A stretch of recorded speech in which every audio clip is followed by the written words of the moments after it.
It's Today in EVE Online, Tuesday, February 11th, 2020. Patch Note Day, so we're going to take some time to talk about that. Let's look at iHubs real quick. Okay, it's not plural. Again, you can check all this stuff out at timerboard.net. Looks like further pushing into Deckline and Branch Ranger Regiment on the back foot. I think they're actually, we know because of last episode that they are backing out of Branch. So they've lost Tino. Now they're knocked out of Branch. They're funneling down to the last system in Branch before they make the jump over to Deckline in retreat to Deckline to see if they can hold that from the invading forces of Panda Fam. And we will see how that goes over the next few days. The Typhoon fleets are out for Goon Swarm. They seem to be trading pretty well at about 50%. It's just skirmishing mostly. And Horde is in there with Goon Swarm in the same system or a system apart. And they are trading back and forth small fights, but not that meaningful. I think the show of force from the north has already communicated what needs to be communicated to Dead Coalition, and they just don't have the numbers even in their own time zone to resist. So they're falling back. The next thing you should look for in that region is what's the reaction of the Imperium and the Initiative, and do they bring more forces, more reinforcements to hold the line? That'll be something we look for in the next few days. Okay, I'm going to actually introduce Seco. He's a FC from HK. I'm going to introduce him a bit early. How are you doing, Seco? Hi, I'm fine. Thank you for having me. Thanks for coming. In really short notice, we're going to talk about patch notes, which has a lot to do with wormholes. So I want to get you in on this show for sure. We're just going to do a little bit of routine stuff, just about 3 or 4 minutes, and then we'll go to the patch notes. And we're going to look at the statistics off Dotland, looking at most violent systems in the last 24 hours. We can confirm that Venal Branch are the most violent systems. That's in the north, where what I just described is unfolding.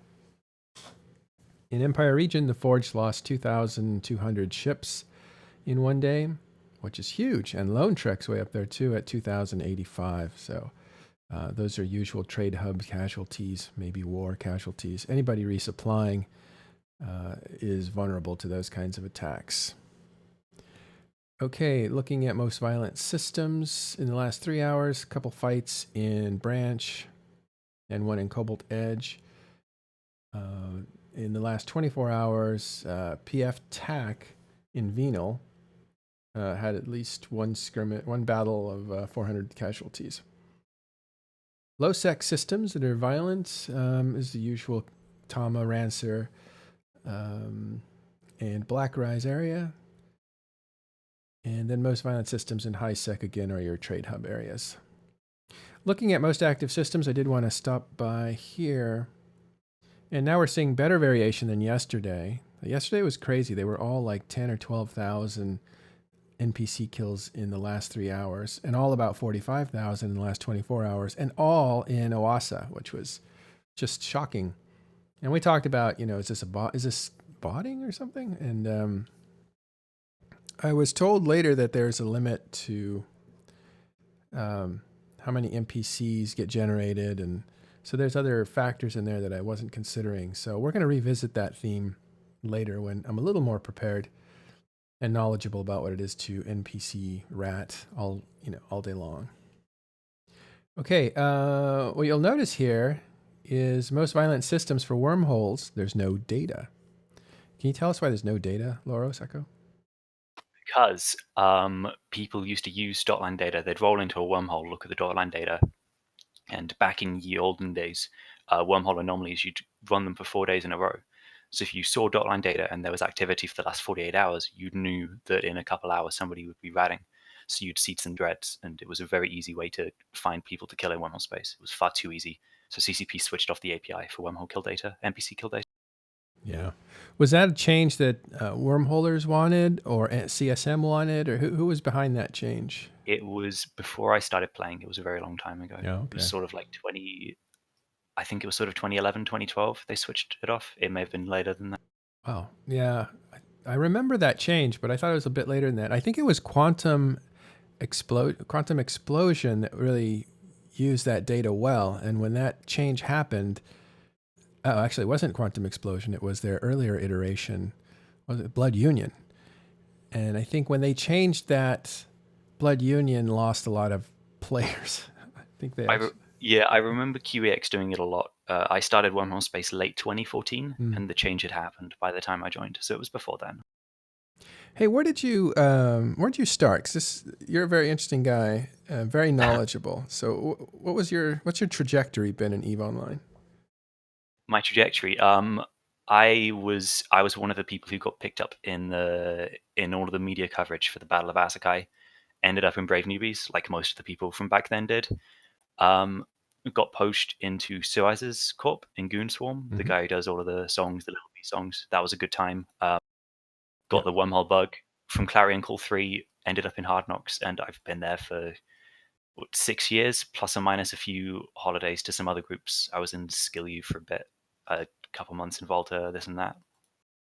oh, okay. So you've jumped around. Right But now, you went back to Hard Knocks. I did. I went. I had all sort of all over the place. I did the whole dual citizen thing, and then eventually I just decided, right, I'm going to focus on Hard Knocks. I'm just going to come back, put all my characters in here, and I've been here for I think 18 months ish now, straight on, Yeah, just without going anywhere else. And yeah, I've never been in another Wormhole Corp. I couldn't imagine myself joining another one. I don't think. yeah. Were you part of the leadership a few years ago when they were? Well, how long have you been part of their FCs? I was given my. I'm not an FC by the technical sense of the word. I was Mm-hmm. given the Vault Spec Ops, which is basically somebody in leadership that helps with the ops planning and theory crafting, but tries to avoid FCing. But I ended up FCing a lot anyway, just because of lack of other FCs a few months ago. Yeah, I was appointed right after the Rage Eviction, so sort of our activity obviously had dropped because a lot of our dudes were logged off in the hole, and I was one of the people who helped sort of keep us on the rails. And then we moved back into Rage, and everyone started being active again, and the problems kind of fixed themselves. We're back to good strength now. yeah. Who was the leader there? Was it? It was like uh, It was it was a Braxis. dude. Uh, are we talking about the Rage Eviction or Yeah, right. so Up until the currently? Rage Eviction, who was in charge there?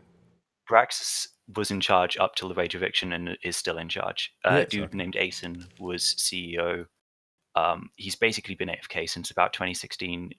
Braxis has essentially been running the corp ever since Newman went AFK, sort of around the end of his CSM term.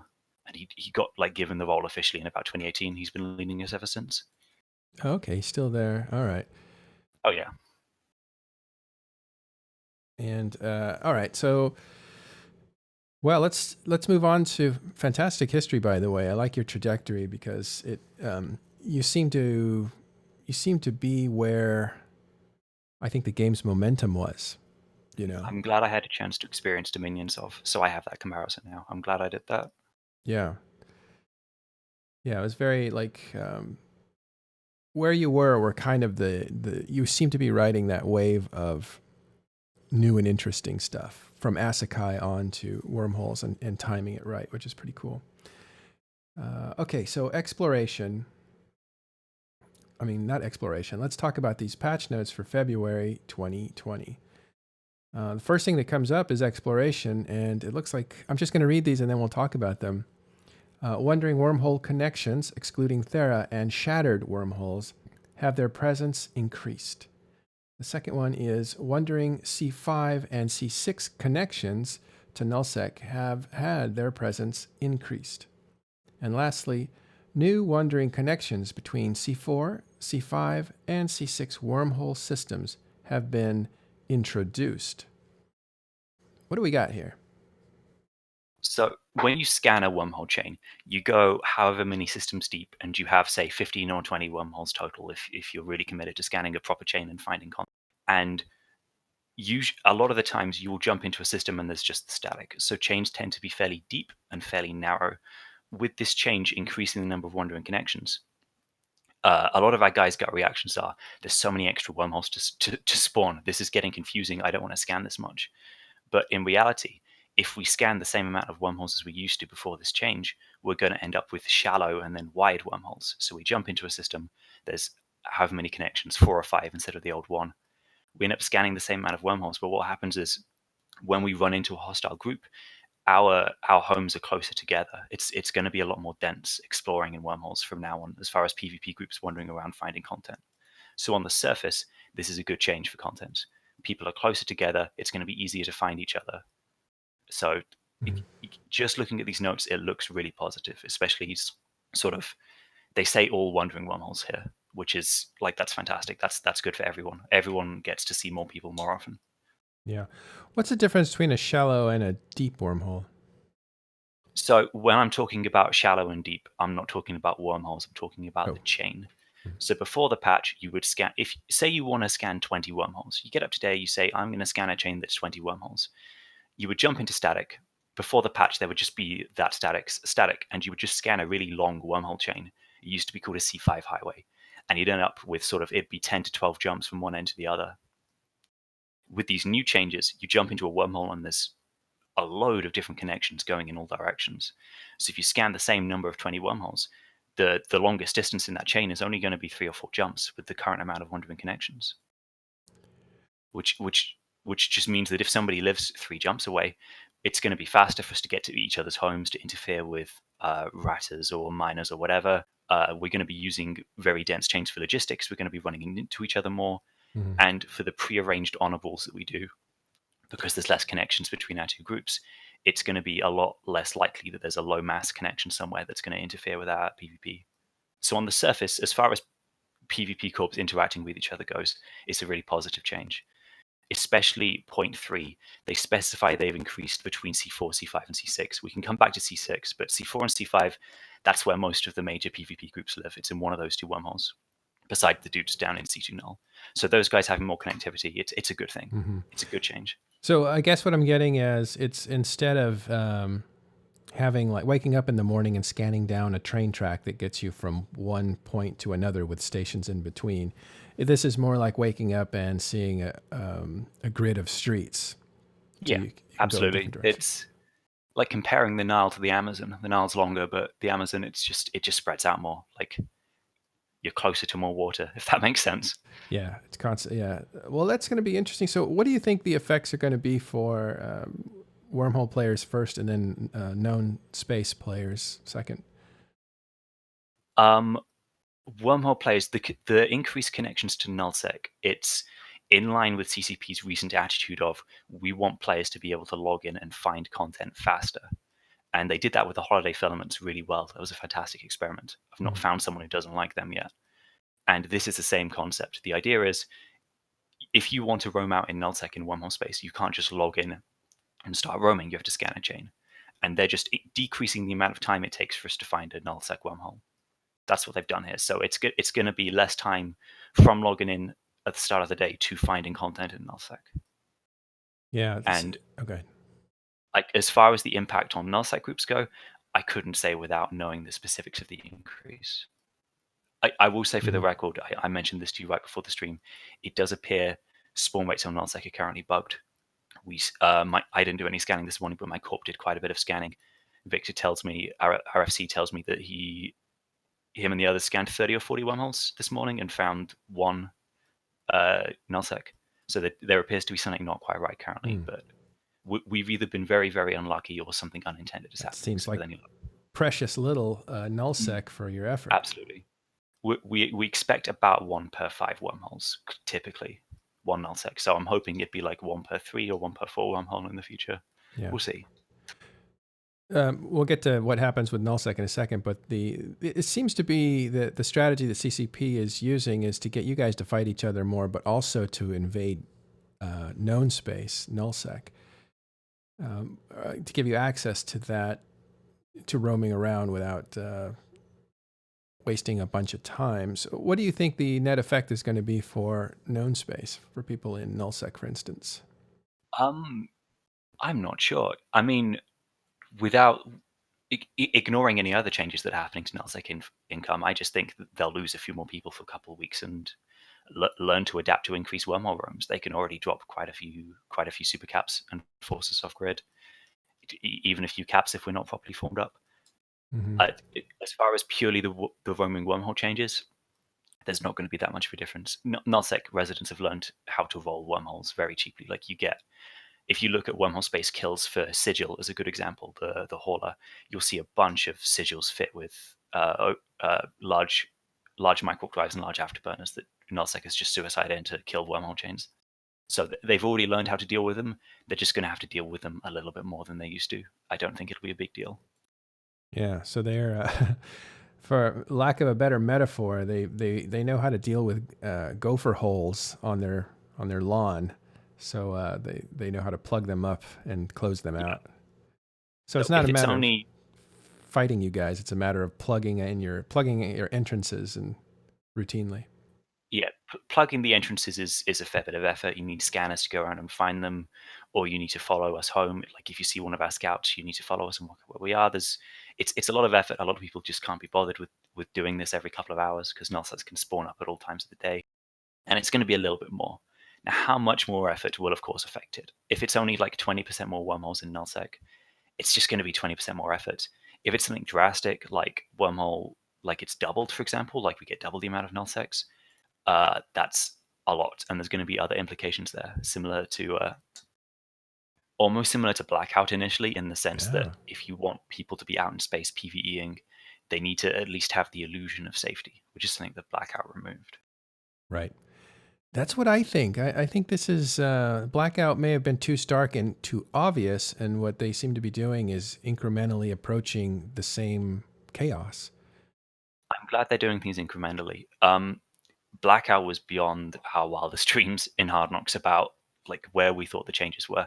We were optimistically hoping that they would make a change where you appear in local chat once you decloak, which is a common one on Reddit. Like you don't appear in local until you've broken Gatecloak. Hmm. You see that quite a lot. I like that idea. That was sort of my best case scenario. And then they come out with no local at all. I was really surprised. I was just okay. Let's see how this works.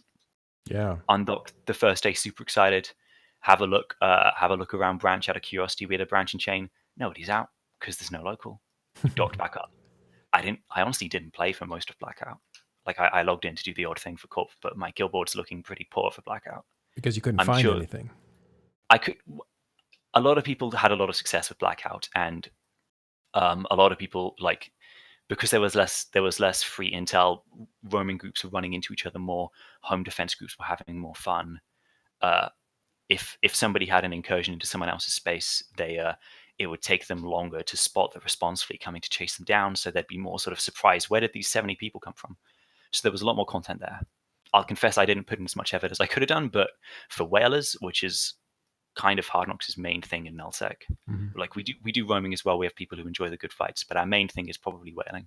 And for whalers, I'd say Blackout was as bad as it was for the PvEers, frankly. Yeah. Well, I mean, the whales saw the eclipse, and they were like, Yeah, "Oops, not going to surface." So, and I think it's worth mentioning that with the new roaming connections, I think we might have a similar thing with C6 space. So for people who don't like, a disclaimer: I own a C6 wormhole. I use it as my primary income. I'm biased. I'm just going to put that out there, mm, just so everyone is clear on that. I'm not going to pretend that I'm righteous. I do have a little bit of bias here, but um, from our scanning currently, there appears to be, on average, about one or two roaming wormholes per C5 system. We've been scanning mostly C5s, and it's a pretty much half and half on the dot. There's half C5 and half C6. Now, if you don't know, there's about 500 C5 systems, a little bit more than that, but there's only a little over 100 C6 systems. So hypothetically, I'll throw a number on it. Let's say that there is one C6 roaming connection per three C5 wormholes. That is about 150 roaming connections just in C5 space, bearing in mind there's new connections in C4 space. So there's 133 new roaming connections, give or take, between 100 C6 systems. mm. And assuming roaming connections spawn instantly, I don't know whether they do, but I'm just going to assume they do because I like that seems to be general player knowledge. We've been wrong about these sort of things before. That's a lot of wormholes split between not very many systems. And it gets to the point where sure, you want the connectivity and you want to be able to kill crabs, but with this amount of connectivity, crabs are going to just not invest the effort into PvEing. They're going to try a few times, get however many roll-ins while they're crabbing, and think this is too dangerous. I don't really want to do this, and they'll go and find other ways to make ISK. Maybe they'll switch to cheaper fits and subcap sites. Maybe they'll do what some of my corp have been talking about and go back to low sec level 5s, which is something some of us were doing right after the PvE changes in 2016, when CCP gutted our main income method. And it did need enough, but the way they handled it was very poorly. So this is interesting. So This is kind of like a blackout then, as you were saying, a blackout for wormholers in C6 anyway, because there's just too many connections to those 106 systems that were usually a little safer and provided you with a heavy income.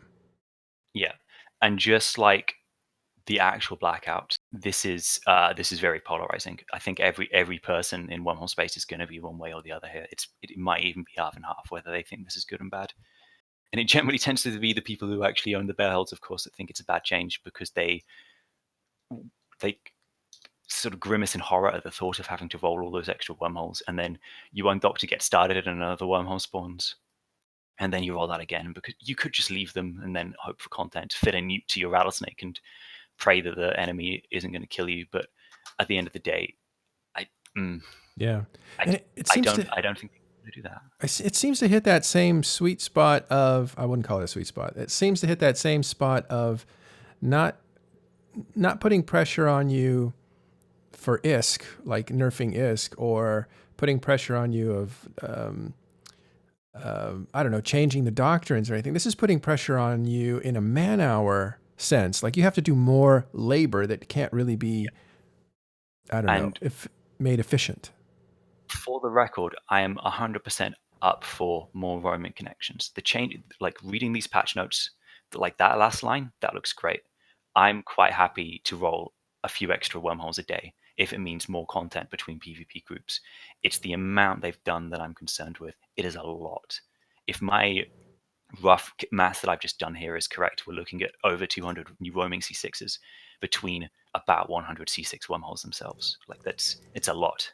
Like two roaming per system, and if everybody is rolling off to try and crab, then more are going to spawn in the meantime, and it's going to get in a situation where you're just going to have to like either decide that it's safe enough and like just put scouts out and hope that nobody finds you, or people are going to leave wormhole space with their PvE ults and go to level 5 missioning that's a little bit safer and much cheaper with those really cheap carriers people run those missions with. Or I would say go to Delve, but it sounds like Rorquals are hit even harder than C6s are.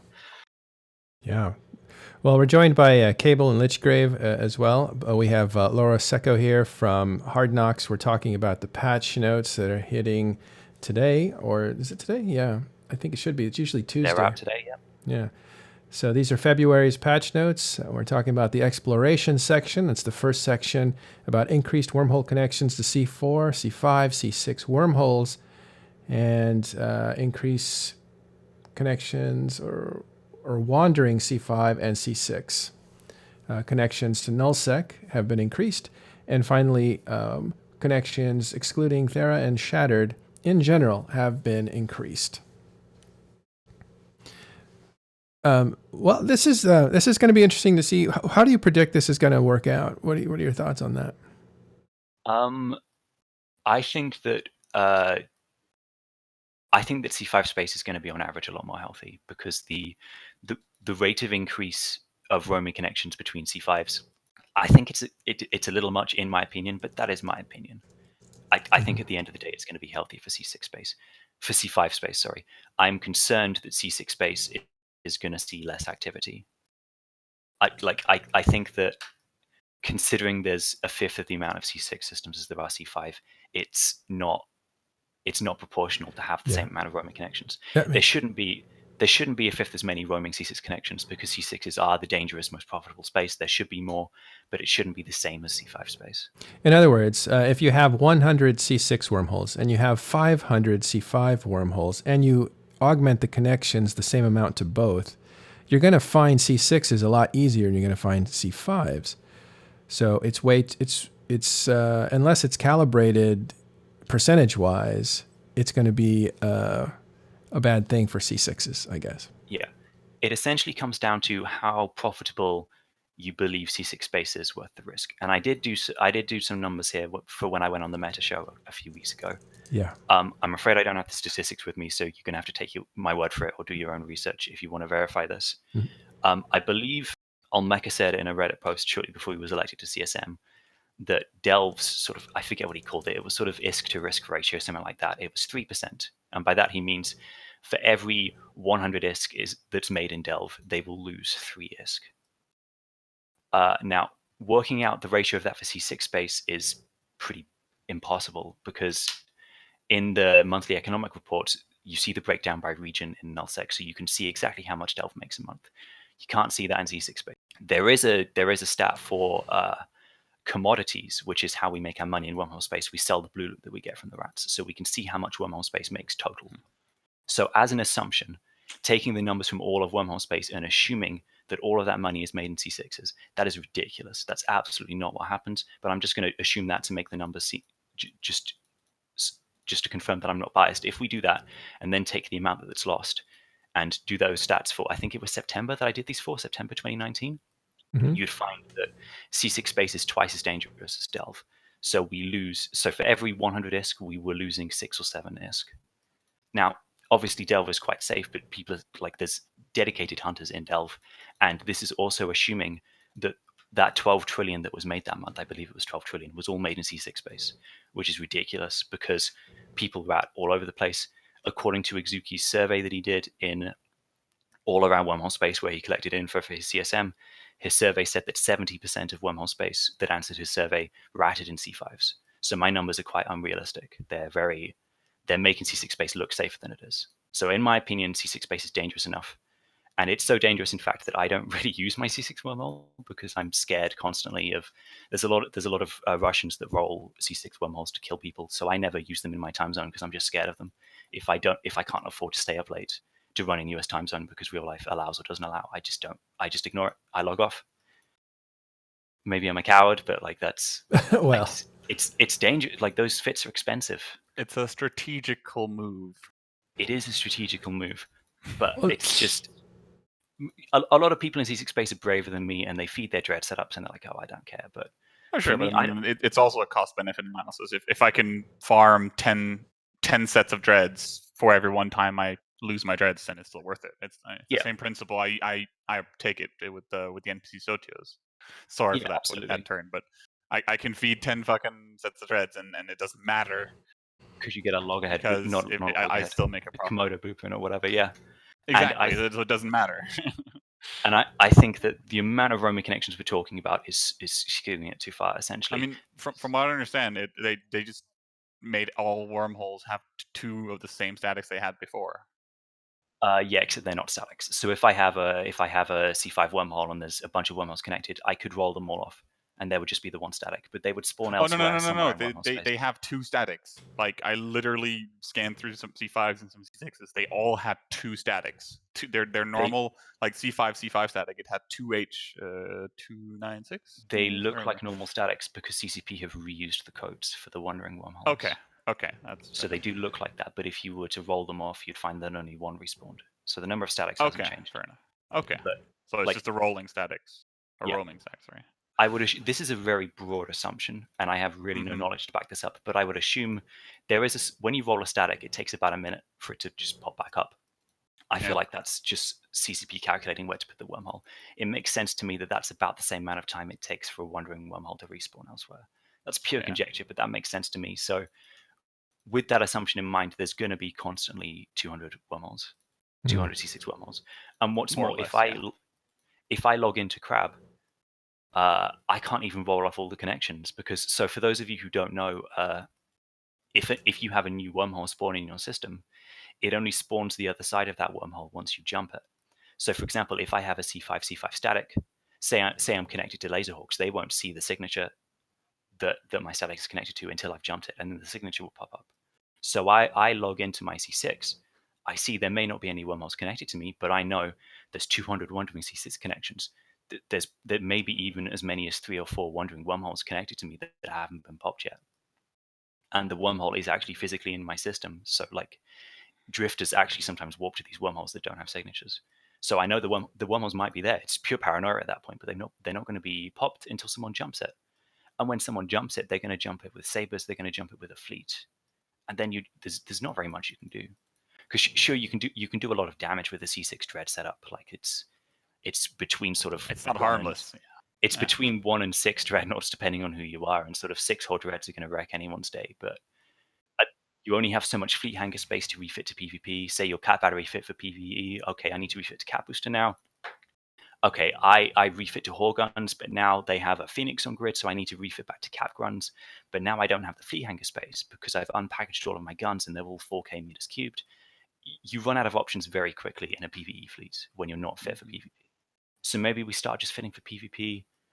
I just even then, if you know that they're cap gun fit, you go in and you go in with subcaps. I don't know. There's ways around it. Yeah. The answer here may well be to just blob up and have like several people running one bear hole and everyone takes a cut in the ISK per hour, so we can all log in to defend each other. That's kind of the way I see this going right now, which isn't actually a bad thing. It's a huge hit to income, and whether you think that's a good or a bad thing, at the end of the day, the people doing it currently think it's a bad thing, and you're going to lose Of course, those content but creators. people always think something's bad when it hurts them specifically. Yeah. So let's say it's a very debatable thing, but as wormholes are now, I would agree with you probably. I think the Citadel 2016 patch is a good example. A lot of people they just see the Citadel part of that patch. They don't know the PvE section of that patch. So I'm going to cover that quickly for those of you who don't know. Before Citadel, there was a method of making 3 billion ISK hour in a C5. All you needed was a well-skilled Morons. Seven, buddy. I'm talking about single hero dreading, which is about 3 billion an hour. That was me. sorry. Go on. Let him talk. Well, you say it was you. All of Hard Knocks did this. Like every single 100-man person in Hard Knocks was doing this at the time. It was one dreadnought, and you would warp in sitters to spawn the cap escalations, because that was where all the ISK was back then. The Avengers today are worthless, but back then all the ISK was in. It wasn't Avengers back then; it was Guardians. But you would make 565 million in one site, and with one Moros in the site, you'd finish that site in 10 minutes. So, accounting for warping in between the sites, you were looking at about 3 billion ISK an hour with a single well-skilled dreadnought. And obviously, that's insane. Yeah. And also the fact that if you get rolled into, you have a depot out already for refitting for the site, so you can just dump all your bling mods in there and you just lose a dread with a few guns fit. It was ridiculous. Everyone was sick to death of it. We were all complaining. The ISK needed nerfing and the risk needed increasing as well, because we wanted more than some dumb cap kill. We all remember the days before we worked out hero dreading, where we could kill like 4 or 5 caps if we rolled into someone crapping. So we complained, and CCP were going to rebalance it along with Citadels. And what they ended up doing was they moved all of the value of the site to the Drifter, which is the thing that spawns at the end of the site.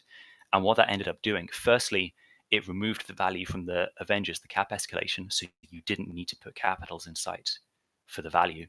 And secondly, it meant that because the Drifters were warping around, you could kill the final boss of the site using an Astra House.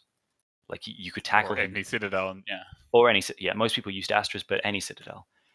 And it meant that people weren't putting dreads anymore. So instead of that one awful dread kill we used to get, we'd roll into a wormhole, we'd see rattlesnakes on scan, and know that as soon as they've MJD'd out before we've landed on them, because sites weren't scramming back then. And so it was now you're able to farm the sites with fucking alpha clones by just bypassing the whole login thing. So you could literally do like 2-3 fucking alpha clones, and they have 3.5 million SP or something for almost perfect rattlesnake, and they're doing fine.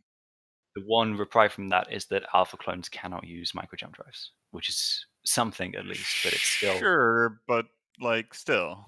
It's something at least. So there's not everything that tackles either in the sites. Yeah. That's the other thing. I'm not too angry about the alpha clones, because at the end of the day, they lowered the barrier for entry for PvE, and it just meant more people in space, which isn't a bad thing. The MGDs were the bad thing. I would argue that lowering the bar as far as they did just made it a lot worse, because it meant that everyone and their grandmother can do this. Like literally warp in, drop drones, cap transfer up, start tank, and then go AFK for 10 minutes. The bar dropping as far as it did, I think, ended up being a good thing in hindsight, and I'll explain why. if you look at the region 28 killboard stats, sort of, you can tell when the Citadel patch happens because there's about 1,700 kills or something in April 2016, and then it just drops off a cliff. So I'll link this in Talking in Stations. For those of you who don't know, region 28 is C5 systems with a C5 static. Back in 2015, 2016, it was the most common place to find the biggest PvP corps. Hard Knocks and Laserhawks both still live in one. TD Sin still live in one. You get a lot more C4 corps nowadays that are as big or even bigger than us, but you didn't really back then. Everyone was in C5 space. So I'm just going to bring up this quickly. I'm just going to type that out. Sure. I'll transfer. I'll just stick this. Oh yeah, I'm going to put it in the EVE Online public channel in the Discord, and you can put it on the Twitch stream. So if you scroll down to 2016, you can spot the exact moment when the patch happened right there in May 2016. How everything just falls off a cliff, and the kills sort of stay way down there, and then they sort of come back up, but they're still quite low even going into 2017, and then the start of 2018 they start climbing back up to really healthy levels. And well, they started climbing in 2018 because that's when the low power change happened. Everyone and their mother was out killing citadels. But the only reason that the majority of Wormhole Corp survived through 2016, a lot just died because the PvE changes meant nobody could hero dread anymore, and everyone was subcap ratting. Rage Rolling Corps died overnight. Like, there was just no content anymore. So people that were relying on killing people in home sites or killing people's dreads for content, they just weren't getting anything anymore. In my opinion, the only reason Wormhole Space survived through that era was because the barrier for entry dropped so low. And that's not just because of how easy PvE became, it's because of how good Citadels made general corp management. Citadels are generally seen as a pretty bad change in nullsec. There's a lot of very valid reasons for that. And even in Wormhole Space, the original iterations of Citadels were horrible. The 15-minute window, and you had to be online for that window to do an eviction, and you could stagger them. It was ridiculous. Evictions were like 9 or 10 days. It was awful. And but those changes combined with you weren't sharing pauses anymore, which meant that internal security wasn't a huge issue. It meant that corps could be less selective about who they recruited. You didn't have to 100% trust a new recruit to let them into the corporation because they couldn't steal your members' assets. And suddenly corps could recruit more, and new corps were coming in because they weren't going to be crippled by corp theft. So sort of like a 6-man corp isn't going to have all their stuff stolen anymore like it used to before Citadel.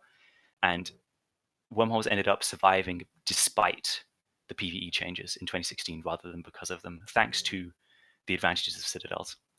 And then thanks to the iteration over the years with the low power introduction and the recent removal of the day. I dislike the increase in timer length for Wormholes, but that's a whole other story. Those iterations have made Citadels, they brought them up to a position where they're almost better than pauses. There's a couple of things where I prefer pauses, but it's got to the point where living in Wormhole space is a really good place to be. And we're in a really good position now. Like, if you compare on this same link that I've just linked, if you compare the amount of months in 2018 that had over 2,000 kills, and then compare that with the amount in 2019, it's sort of like it's 2 in 2018, and it's over half. It's like 8 or 9 here in 2019. Wormhole space is on an upward trend. I'm terrified that if CCP make the wrong decision and don't iterate fast enough, we're going to go crashing back down to Citadel. I'm really worried about that. Oh, it's interesting. All they have to do. But what is the? Sorry. Go ahead. Ask your question. What is the likelihood of CCP iterating on something in a rapid fashion, though? Well, that's it. That's their new setup. So maybe. We'll see. In my opinion, I count this patch as an iteration on the Citadel PvE patch. So 4 years is how long the last iteration took. I don't think they've really changed Wormhole PvE since Citadel in 2016. I've been told by CSM that they are looking at making some tweaks in another Talos patch in a few weeks' time, a month's time. So we will see is the answer to that question. I am cautiously optimistic. Well, we're going to have CCP on this Sunday, so we'll ask them what kind of monitoring are you going to do. Maybe we'll bring you on, Laura. Can I come back for that? Yeah, we'll bring you back. We'll bring you back Sunday to talk with CCP about this patch specifically, actually. So, which sections of the patch have you gone through so far, other than the wormhole thing? We've actually just started just the wormhole thing. Ah, perfect. But that's a fascinating and clearly very deep explanation on some of the stuff that wormholers are concerned about And I guess you were saying that the net is that wormholers are kind of split on this, right? It is very split because on the one hand, it's going to be better for PvP groups as a whole. We're going to be closer to each other. There's going to be more fights in C4 and C5 space because it's just going to be easier to find each other. On the other hand, people are going to be making less ISK, especially initially. Like even if this was a good change to nerf PvE, it would take them a while to work it out. So people are going to be maybe not wanting to fight as much because they can't afford to replace their doctrine ships. Maybe corps charge their members for to have PvE corps in their alliance. Some corps do that, so like maybe the corps income is going down because not as many people can pay. We'll see. It's essentially. Now, because all these changes are C4 and above, is there anything different in C1 to C3s? Yes. According to the first bullet point in this patch note, it says all Wandering All Wormhole right. connections have had their presence increased. And they say so there were always Wandering connections from C1 to 3 to other classes. There were never any Wandering connections between C4, C5, C6. So they've introduced those as new ones, and then they've bumped up the spawn rate of the others. At least that's what I'm inferring from these patch notes. So C1, C2, C3 will have the same benefits and issues as we do. Corps are going to find each other easier, but whoever is left ratting in C1 to C6 space, C3 space, I feel for you. Like, I kind of pity you if you're still there being, but they'll find it harder as well. They will. That's the reason I ask is because I mean, the stuff that you're talking about is clearly very advanced gameplay in Wormhole space, one of the most advanced places of EVE Online gameplay there is. What about these people that want to try out wormholes and go in there as more or less a beginning group or a beginning person? Is it a more dangerous time for them? A more dangerous time, but it's a more fun time. As far as new groups just setting up in a low class system, you're not that worried about being max efficient and rolling off wormholes and making sure nobody can roll in or anything like that. You just sort of get out there and do what you can. And if somebody finds you and tries to kill you, you respond with your corp. That always leads to some fun. So I think for low class residents who aren't worried about locking down completely, they're going to have a harder time of it, but they're going to have a more fun time of it. They'll get more experience out of it. Well, it seems like a good pass if you're making it harder for advanced players' efficiency without intimidating young players out. I do think making it harder for advanced players is a good thing. I just think they've gone way too far with the numbers. The patch I like, it's the numbers that concern me. And considering I'm one of the more negative people about this patch, it's honestly a good change. Considering one of the most negative opinions is it's a good change. They've just gone too far. So I can't really complain compared to other wormhole changes. It's really not terrible. I'll say again, in case CCP are watching, please look at nullsec spawn rate. It's definitely not as you intend it because it has definitely decreased. It has not increased, as the patch notes suggest. Yeah, and that's important because if you want to find content in nullsec from wormhole space, you need those connections, and if you want to increase pressure on nullsec empires, you need those connections. So if those aren't there, you're really only affecting high-end wormholing mostly, I guess. Yeah, well, they absolutely intended to increase the connectivity to nullsec, so hopefully that'll be if I'm correct and we weren't just very unlucky, maybe that'll be a patch tomorrow or the day after. We'll see. One last question about this. What about nullsec using wormholes as a traveling mechanism to get it to far off lands from where they are? So I believe in 2015 or 2016, PL were using wormhole chains to get producers around for objectives and for timers, and as a result of that and the impact that was having, the projection was too strong, especially just after Phoebe. It was only a couple of years after Phoebe. CCP decided to nerf nullsec wormholes. They used to last for 24 hours. They currently last for 16 hours, and they nerfed the spawn rate. Nowadays, with jump gates and reduced fatigue and super caps everywhere, being able to move 150 subcaps unsupported into somebody's home space for a timer is not the biggest deal. And like jump gates are 100 times worse than any sort of wormhole connection buff is going to be. So we're not even back up to old levels because the wormholes are still only lasting for 16 hours. Yeah. It's a buff, but it's not back up to old levels. And I don't think that it's necessary to worry about that. Just because like a couple hundred subs, it doesn't matter anymore for major campaigns. It doesn't really do that much. Okay, so not a big change there. No. And again, barrier for entry to find content for nullsec players. They're going to be able to find good chains from their space to someone else's space faster. They're going to get their Stuka fleets or whatever people use for Rorqual whaling nowadays in nullsec. They're going to get them to content faster. And hopefully, if they get blobbed in one system, they'll be able to find somewhere else to go faster. So for PvP roamers, it's going to be good for them. Yeah. And I don't think it's going to be too impactful on like major objectives. Well, fascinating. All right, so let's try to arrange you on Sunday along with CCP, and let's talk over these changes. It's going to be an exciting show. And thanks for explaining this stuff to us. It's really interesting. We'll watch it unfold. Let's see if there's more stuff in here that you want to talk about or that Cable wants to talk about. Specifically wormholes, I can just skip ahead a little bit. If we scroll down, under missions and NPCs, there's 2 points here that are very worth mentioning. And one of them is the drift response battleship behaviors. What this means is, initially, the drifts, which is the final boss in the high-class space, once settled on a single target, which is usually the target on the biggest signature radius, it would just keep shooting that target and not switch to anything else on grid. If you baited a drifter to an Astra house, that meant the Astra was just being shot, and you could literally use a Griffin to tackle the drifter while the Astra house killed it. So your only risk if somebody rolls into you while doing this is you Griffin. I'm gonna actually stop you because you lagged out for me, but I wasn't sure if that was you or not, and it was you. So if you could start over. Okay, I will do. That's fine. Yeah, thanks. So the drifter, the final boss in Wormhole sites, he warps around, and currently he will just attack a citadel, and he usually attacks a thing with the biggest signature radius on grid. So he'll just focus the citadel, and then you can use a Griffin or any T1 frigate to tackle him and then kill him, because they warp off if you don't tackle them. Now drifters will change target, so you can't do that anymore. You actually have to put ships on grid to tackle him. I've been told, I've not confirmed this myself, I've been told they don't warp to planets anymore and they only warp to wormholes, which means that Astra House farming is completely dead. I've not confirmed that yet.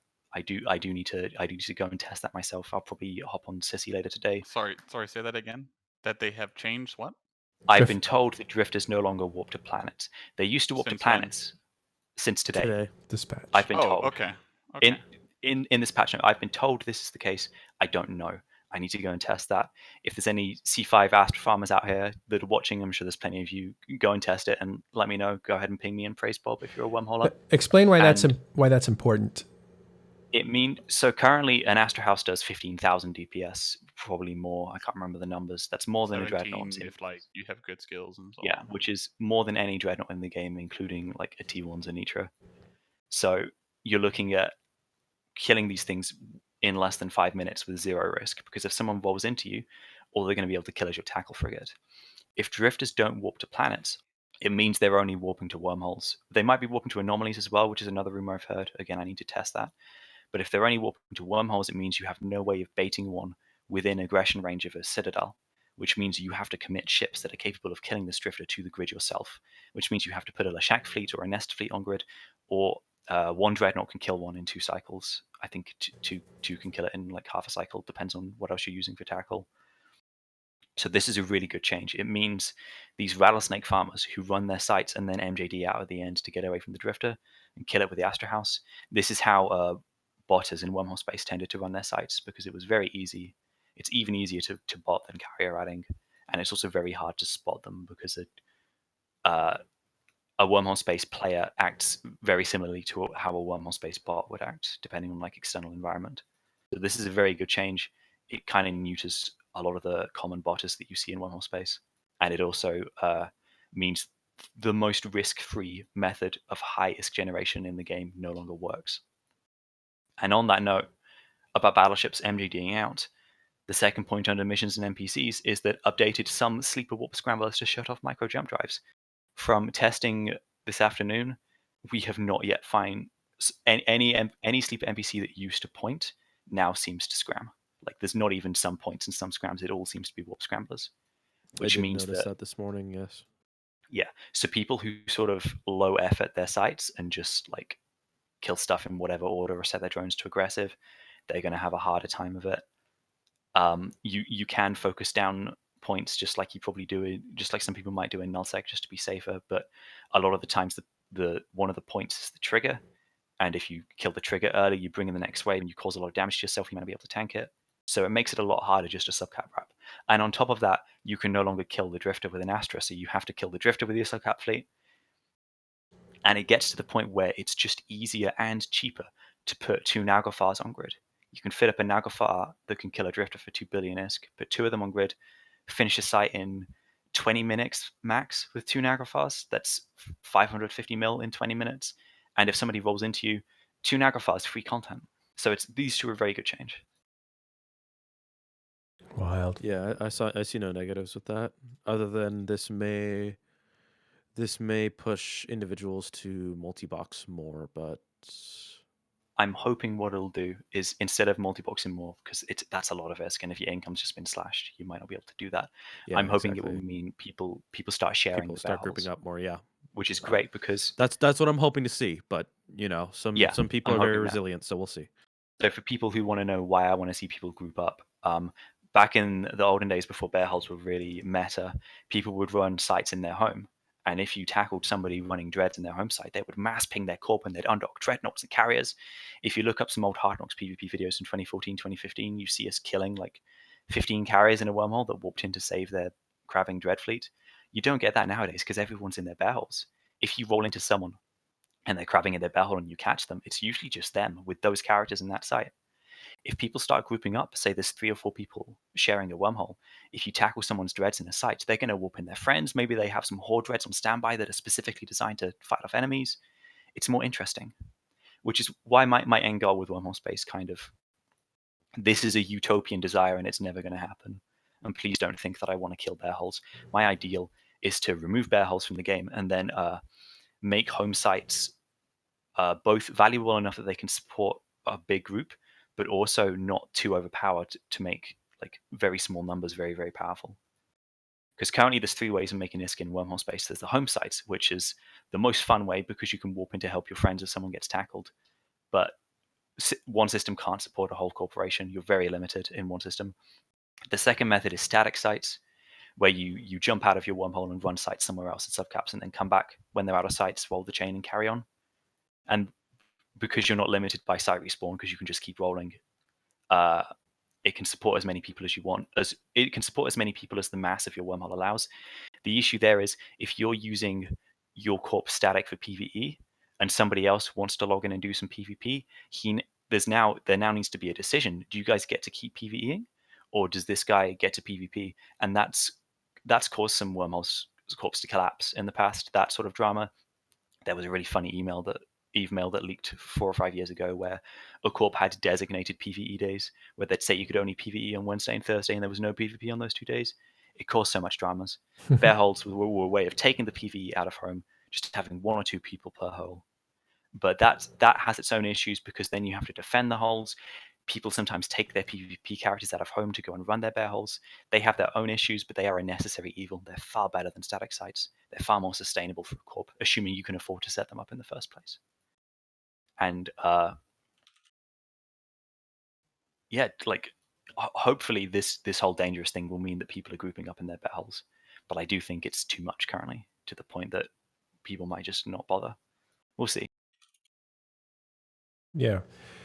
To answer Dwarden's question, so apparently drifters now only warp to wormholes, not to planets. That's what we were talking about earlier. I don't know if you're trying to confirm that. We don't know if it's confirmed yet. I'm going to hop on, as soon as we're done here, I'll hop on Singularity and try it for myself most likely. But if that's the case, that's a really good change. I was kind of worried that they would also warp to anomalies, which would mean that like if somebody wanted to spite you, like I roll into somebody I don't like, I don't like this dude, I could maybe run a few of his sites and spawn the drifter and then run away. And then he logs in the next day and he can't run his anomalies and his rattlesnakes because he can't tank both the drifter and the first wave of certain sites. Thank you. It'd be a good way to troll people. Sorry, that is what I was worried about, because that was what we were talking about behind the curtains at Talking in Stations, was that's probably a tactic people would use, but you just explained it. I didn't understand it at the time. Yeah. So I was very concerned about this, and a lot of people would say that's a lot of effort. Like if you're running someone else's site, you're risking yourself getting warped in by a drifter, etc., etc. I could just imagine everyone saying, "Yeah, this is a bunch of effort. No one's ever going to do it." And then you wake up one day and someone's done it to you, and you have 25 drifters roaming around. I had this nightmare that this would happen. If drifters are only warping to wormholes, then that's really good. It means, firstly, astrofarming is dead, and secondly, if you're trolling people with drifters, they're not going to stop you from running your sites. They're just going to make logistics and rolling harder, which before this change, it would make it really quite difficult. But there's so many wormholes around that the drifters will spread themselves out between the wormholes. So you might only have to tank a small number of drifters to be able to clear your wormhole and make it safe again. And also nowadays, because drifters are fairly easy to run if it's just them outside the site, probably nobody is going to do that to you because like you're just handing someone money. Drifters are very easy to kill. They're easier than running the site itself. So if you're spawning drifters on people's wormholes, then you are giving them ISK. So I don't think it's going to happen at all. Almost This is the best case scenario for infuriatingly me. easier. Oh yeah, like you'd switch your guns on and then walk away from your PC essentially to kill a drifter. Yeah, it's That's Litzgrave there. Before that, you guys are listening to, I want to make sure everybody knows, the person giving us a ton of the information is Laura Seco. He's an FC from Hard Knocks Wormhole Group. There you go. That's a station identification for you.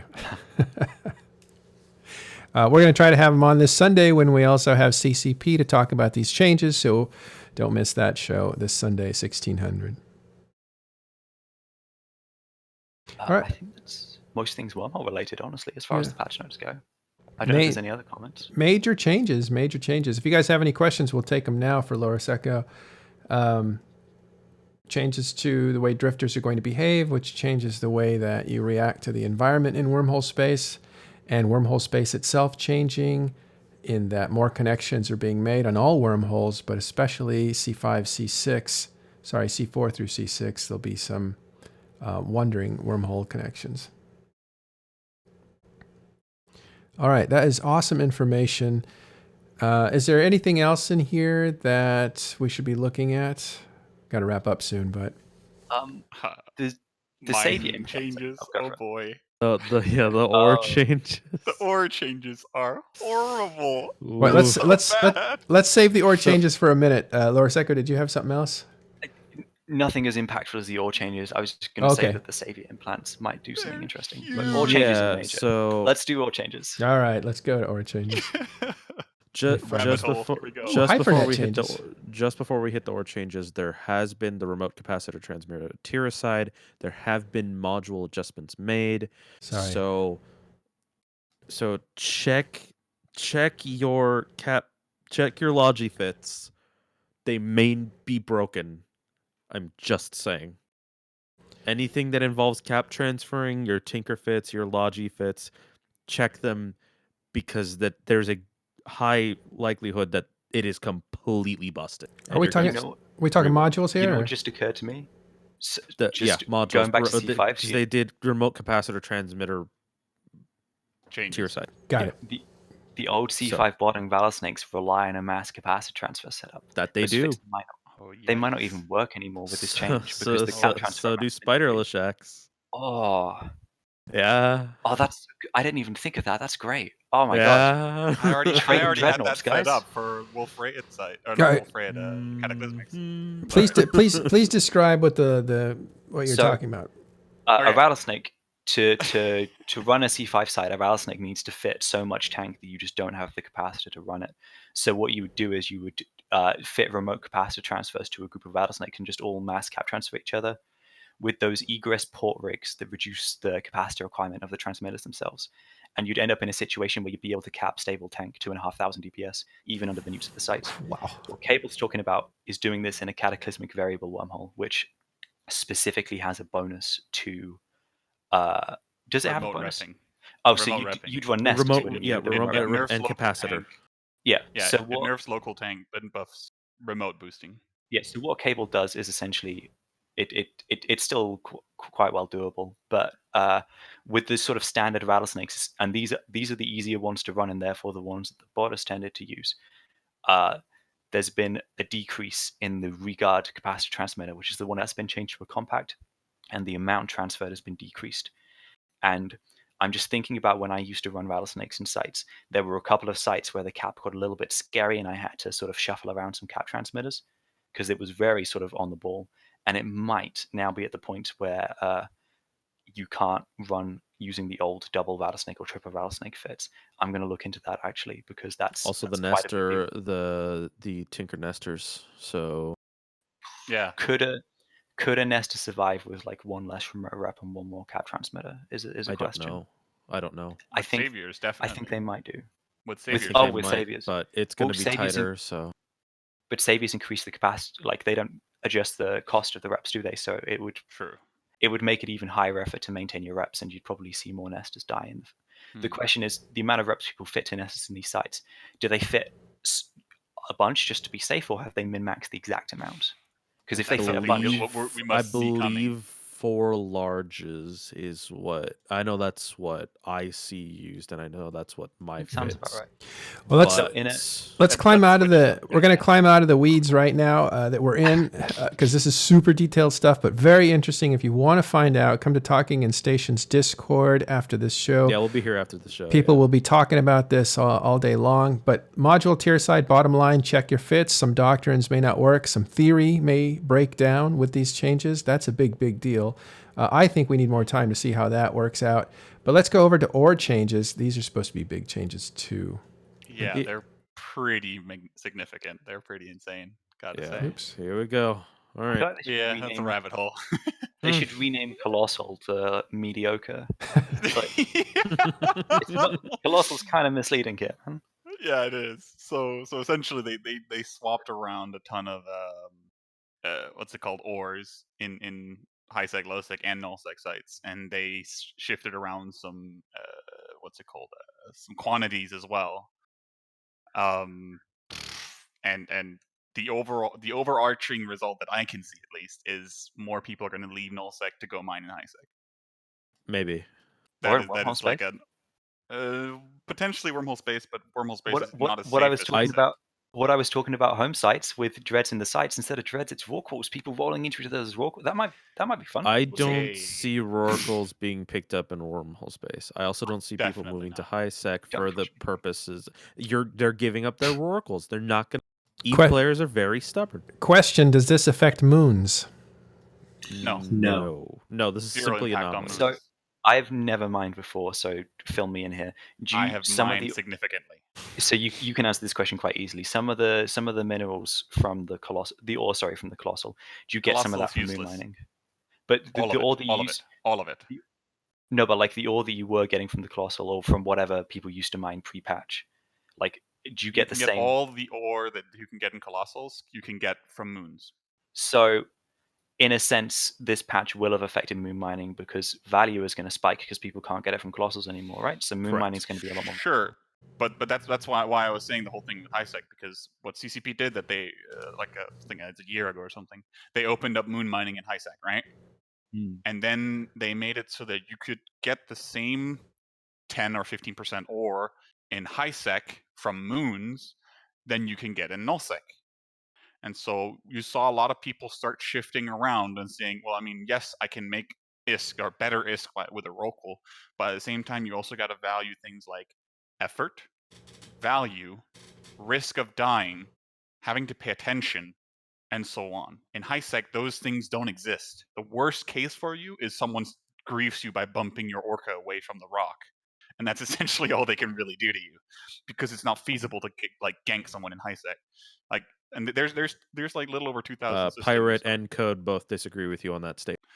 They do it, but it's not really as effective. I mean, considering you gank one orca and you lose 300 million after insurance or something. I will say this is conjecture, but it's like a funny comment that's related to this. We used to have a courtmate in Hard Knocks who would find orcas in high sec and suicide gank their mining drones. To nerf that ISK per hour, like if they were using the expensive mining drones. Yeah, but again, I mean, I have people who are like literally sitting with they have this scenario where, so there's like 2,000 systems or something, the 05 systems in high sec, right? And I made a bet with people. If you go into any of these systems, I guarantee you will not find one with less than 2 orcas mining at any given time of the day. I will bet you 10 billion is straight up. Can we go over the changes per region for mining and ores? Okay, yeah. If you don't mind, let's just do some more basic stuff so that we could. Oh, sorry. Yeah, that's all right. Just so we can get the information out and people can start to build their knowledge before you guys get the super advanced stuff and just blow everybody away. So high-sec asteroids, looks like quantities are reduced for, oh boy, I have to say these. For the belts. For the belts. Okay, good, thanks. Pyroxares, amber, and kernite. So I don't know if that changes distribution at all. Nothing, not at all. But I like that because we know those are in belts. All right, so low-sec asteroids changes are Valdspar, Scordite, I'll just call it Pyroplag, Jaspit, Hemorphite, and Hedbergite, which are equal. They're just from different. I think the H's basically are equal, but they're from different regions, so it's essentially the same thing. And those all these quantities are reduced. So low-sec asteroid quantities reduced, also from belts, I assume. Yes. I feel like they should have listed the ones in low-sec that weren't reduced, because after reading all those, is there anything left? And anomalies, sorry. So all asteroids then, right? Now, what asteroids are not affected? No. Moons. Ah, okay. All right, so moon mining not affected. These are just asteroids for minerals. Correct. I think the big question here, and I know Cable's answer to this, considering that high-sec moon mining was introduced with null-sec vocals in mind, do you trust CCP to iterate on the high-sec moon mining sort of not at proportionally? All. I've from the get-go of them releasing it, I've told this is a terrible idea because it's a simple cost-benefit analysis or risk-reward analysis where you lose, as far as I recall, is like 30% efficiency by going from a Rocal down to an Orca or something like that. It could be more, a little bit more. But you gain such security that like it's practically impossible to stop you, right? Okay, but, so high-sec asteroids get changed, moons are not. Low-sec asteroids changed, moons are not. Are there anomalies in low-sec for mining? Null-sec as well. Same. All right, so no low-sec anomalies. Okay. Oh no, anomalies are changed across the board. Belts are changed across the board. I think that's not what the patch notes say. Well, patch notes say or anomalies by sovereign industry index upgrades. So if there are anomalies outside of SovNull, they would not be affected. Potential. Okay, yeah, okay, and so no. Okay, sorry. My brain functions in only the SovNull area, but yeah, okay. Outside of SovNull, yeah, potentially, probably not change then. Okay, so there's three things here. There's high-sec, low-sec, null-sec asteroids. All have been reduced, except BISTOT in null-sec has been increased. Sorry, the ones listed here have been reduced. And then ore anomalies spawn, which is different than belt anomalies that you can just stumble upon. These are ore anomalies that you have to find and go and mine. From sovereignty industry index upgrade. So this is basically sovereign space. As it gets upgraded for mining, you get better mining opportunities. And this is how they've been adjusted. Level 1, 2, and 3 respawn times adjusted. Doesn't say up or down. All variations of Cronkite in all levels replaced with the equivalent yield variation of Kernite. And finally, so this is a big one last thing. Nice, Dark Orca, or Ochre, and Spodumane quantities reduced. Okay, go ahead, Era. The croquet change is big because that was your source of noxium mineral, and that's been switched to kernite. It hasn't been switched into moons. So if you still want that mineral, instead of getting resources from both moons and anomalies, you're going to have to shift primarily to moons to get that noxium. Right. Wasn't Spot already reduced in nullsec before this patch? Christ. Yes, I believe so. All right. Oh, we lost Ashtrathi. He took off. All right. Well, look, this is a big change. I think this has like even political implications. These changes here in February. There's going to be. I think there's just I think this is huge patch changes, especially because they're hitting two areas, right? They're hitting nullsec. Sorry, they're hitting wormhole space and the money making that happens there. And they're hitting mining, which is something that Delve was relying on. Delve was still the leader in mining, the Imperium was. But they were not I think they're not going to be the leader in NPC ratting. I think that title is being moved over to Fraternity in Oasa space. So it's interesting that how these changes are really affecting the money making and what favorites are being nerfed as opposed to other favorites that are mostly left alone. I think it's going to be very interesting. Isn't the key in the 3-point plan? That's pretty much the whole thing, right? What's happening right now is in 3 stages, not just what you just mentioned. Yeah. Thanks for the sub, Titellus.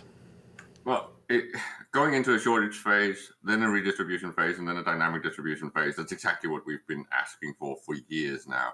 And this is very exciting. Haven't heard you excited, Caleb, in a long time. And you sound you sound exactly the same as when you're not excited. Seriously, I step out to do some fucking revision on my exam, and I come back to this, and it's like, holy Christ! Yeah, it's like, are they fixing the game? Christmas for you. This is interesting. We're going to go on talking about it. If you guys want us to X up in channel, if you want us to go on talking about it on air. If so, then I'll make some arrangements. Otherwise, we can just talk about this offline in the public channels of Discord. But I don't want to exclude the 200 viewers we have.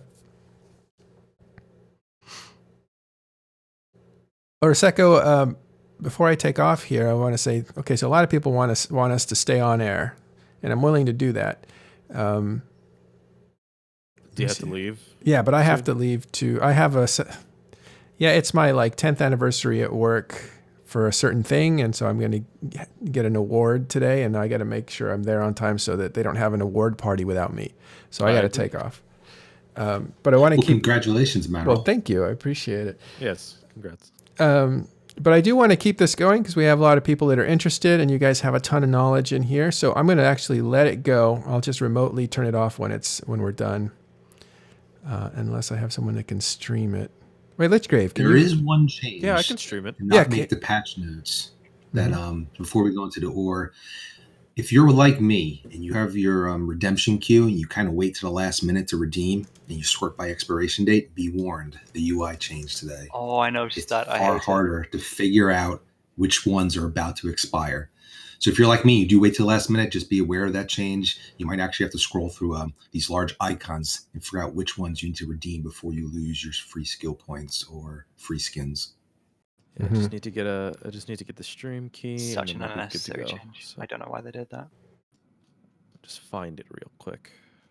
We're going to actually switch streamers to Lichgrave, who also streams for TIS. He's our financial guy. We have Caleb in here, who looks a lot at the economy. We have Laura Seco, and we have Arya, who's also a TIS. Anyway, we're going to continue to talk about this stuff. We're just going to switch up streams so I can get untangled here. It's going to take just a minute. Stay with us. We'll do that in just a minute. Kellon is in public. Kellon is one of my new favorite EVE players. I'm going to talk about him right now because he just gave up a gold magnet for, what was it? I don't know. It was a million plex. And he gave it all up for charity. So good on him. I think we should do a fundraiser for him because that was he doesn't want anything done for him though. But Kellon Darklight, I know that name from now and forever. Did a super generous thing. Okay, well, don't go anywhere. Stick around. What? Oh, don't go anywhere. Stick around. We're going to continue in just a second. I'm just talking on some other comments. Oh, Arya, what were you saying about the... how do you see this, Arya? You're part of, a CEO inside of TNT, which is part of the Imperium. How's this going to affect you guys? I have a lot of moons, so I'm not sure it's going to affect my guys as much as some other groups. I think if you have a lot of moons and you're really organized in your moon mining, the moon mining ore distribution has not been changed. It's just the anomalies. So that won't hit you very hard. Okay.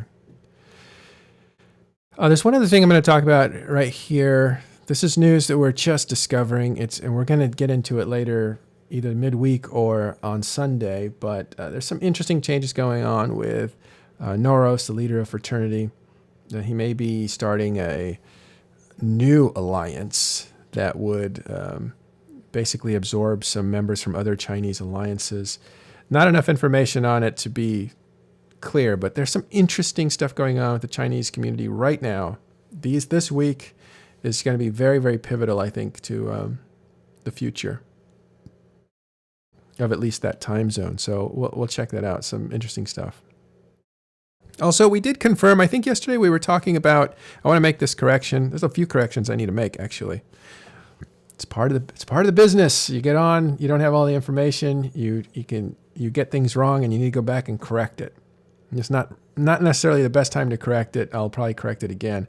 But a few things I want to put out there. One is I give a lot of credit to Pittsburgh for taking out that Locust fleet, and that credit actually needs to go to Chesu, who put that together. He's a big guy in Horde, and he was the one that got everything set up.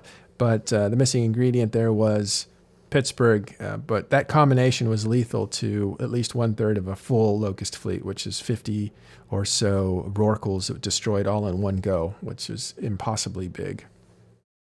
The other correction I want to make is, I just forgot what it was.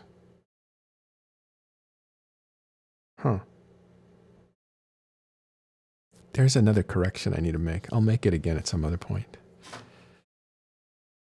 Almost set up here, so. Okay, good. I'm playing for time. It's not very good. Wow, my song and dance, not very fun to watch. I'm trying to think what the other correction was. I just made it. Oh, yes. Yesterday, actually, we talked about Outer Hell and how they might be related to Inner Hell. And then we saw Circle of Hell appear and taking over Outer Passage, which was really weird. And we thought, well, that must be, because we looked and the corporations were Russian, so we thought it must be related to Inner Hell as well. And then we looked at the proximity of those groups to Fraternity, and we were just playing with the idea that Inner Hell is growing with either alts or new members or putting renters in place with permissions of Fraternity, since they're putting it right on the border of Fraternity. And Blades of Grass owned Outer Passage before, so it looked like a territorial handover to this Russian group. And that looked like that might have been some kind of payment for Fraternity using Inner Hell to attack Delve.